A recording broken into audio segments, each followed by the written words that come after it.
দেশৰ 10টা কেন্দ্ৰীয় ট্ৰেড ইউনিয়ন আৰু বহুকেইটা ফেডাৰেশ্যনে যৌথভাৱে অহা 9 জুলাই তাৰিখে দেশব্যাপী সাধাৰণ ধৰ্মঘটৰ আহ্বান জনাইছে। এই ধৰ্মঘট দেশৰ কোটি কোটি শ্ৰমিক, কৃষক, কৰ্মচাৰী তথা সাধাৰণ মানুহৰ স্বাৰ্থবিৰোধী চৰকাৰে যিবোৰ নীতি গ্ৰহণ কৰি আছে তাৰ প্ৰতিবাদত। এই ধৰ্মঘটৰ দাবী 4টা শ্ৰম কোড বাতিল কৰিব লাগিব, মূল্যবৃদ্ধি ৰোধ কৰিব লাগিব, নিবনুৱা সমস্যাৰ সমাধান কৰিব লাগিব, কোটি কোটি নিবনুৱাৰ কৰ্মসংস্থাপন দিব লাগিব, স্থায়ী পদত অস্থায়ী কৰ্মচাৰী নিয়োগ কৰা নচলিব। এই দাবীবিলাকৰ লগতে এটা অন্যতম দাবী হৈছে জনবিৰোধী স্মাৰ্ট মিটাৰ সম্পূৰ্ণ প্ৰত্যাহাৰ কৰিব লাগিব।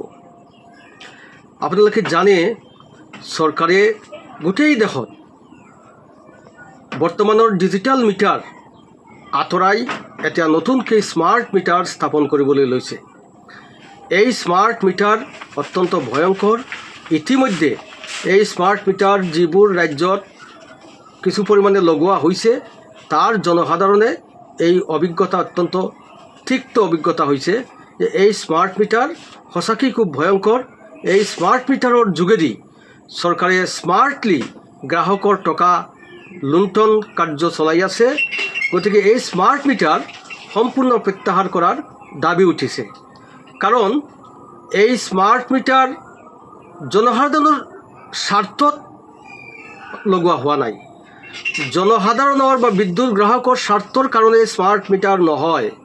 এই স্মাৰ্ট মিটাৰ বিভিন্ন বিদ্যুৎ ব্যৱসায়ী কোম্পানী, কৰ্পৰেট হাউচবিলাকৰ স্বাৰ্থত এই স্মাৰ্ট মিটাৰ লগোৱা কাম আৰম্ভ কৰিছে চৰকাৰে। কাৰণ এই স্মাৰ্ট মিটাৰত আগতীয়াকৈ আপুনি মোবাইলৰ দৰে ৰিচাৰ্জ কৰিব লাগিব। এই ৰিচাৰ্জ যেতিয়া শেষ হৈ যাব, অৰ্থাৎ আপুনি ৰিচাৰ্জ কৰা টকা শেষ হৈ যোৱাৰ লগে লগে আপোনাৰ বিদ্যুতৰ সংযোগ বিচ্ছিন্ন হৈ যাব, আপুনি অন্ধকাৰত গুচি যাব। গতিকে ইমান দিন ধৰি যি নিয়ম আছিলে যে জনসাধাৰণে এই সেৱাটো চৰকাৰৰ পৰা লাভ কৰিব আৰু তাৰ পিছত চৰকাৰে এই লাভ কৰা সেৱাৰ কাৰণে যি মাচুল ধাৰ্য কৰিব সেইমতে চৰকাৰে গ্ৰাহকে মাচুল আদায় দিব। কিন্তু এতিয়া সেই নিয়মটো সম্পূৰ্ণ পৰিৱৰ্তন কৰি আগতীয়াকৈ টকা দিলেহে আপুনি এই সেৱা লাভ কৰিব। এইটো জনবিৰোধী নীতি। এই নীতি পৰিৱৰ্তন হ'বই লাগিব। স্মাৰ্ট মিটাৰৰ যোগেদি আচলতে চৰকাৰে গোটেই বিদ্যুৎ বিতৰণ ব্যৱস্থাটোক ব্যক্তিগতকৰণৰ ফালে, বেচৰকাৰীকৰণৰ ফালে লৈ যাব খুজিছে। এই স্মাৰ্ট মিটাৰ লগোৱাৰ কামটো কমপ্লিট হৈ যোৱাৰ পিছতেই চৰকাৰে TOD টাইম অফ ডে নীতি লাগু কৰিব বিচাৰিছে। এই TOD কি?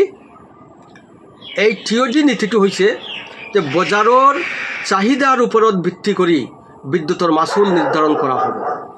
যেতিয়া চাহিদা বেছি থাকিব তেতিয়া মাচুলো বেছি হ'ব, যেতিয়া চাহিদা কম থাকিব মাচুল কম থাকিব। সেইকাৰণে কোৱা হৈছে যে দিনৰ তুলনাত ৰাতিৰ ভাগত বিদ্যুতৰ মাচুল 20% মানে বেছিকৈ হ'ব। আমি সাধাৰণ মানুহবিলাকে সাধাৰণতে ৰাতিৰ ভাগতেই বিদ্যুতৰ ব্যৱহাৰটো আমি বেছি কৰোঁ। ৰাতি মানুহে বিদ্যুৎ ব্যৱহাৰ কৰে আৰু সেই ৰাতিৰ সময়তেই বিদ্যুতৰ মাচুল 20% বৃদ্ধি কৰাৰ কথা কোৱা হৈছে। গতিকে এইটো পৰিষ্কাৰ যে এই স্মাৰ্ট মিটাৰ ৰাইজৰ স্বাৰ্থত নহয়। এই স্মাৰ্ট মিটাৰৰ অনা হৈছে, এই স্মাৰ্ট মিটাৰ স্থাপন কৰা হৈ আছে একমাত্ৰ বিদ্যুতৰ বেচৰকাৰীকৰণ, বিতৰণ কোম্পানীবিলাকৰ বেচৰকাৰীকৰণ কৰাৰ স্বাৰ্থত। গতিকে এই দাবী অত্যন্ত, এই স্মাৰ্ট মিটাৰ বাতিল কৰাৰ দাবী অত্যন্ত ন্যায়সংগত দাবী।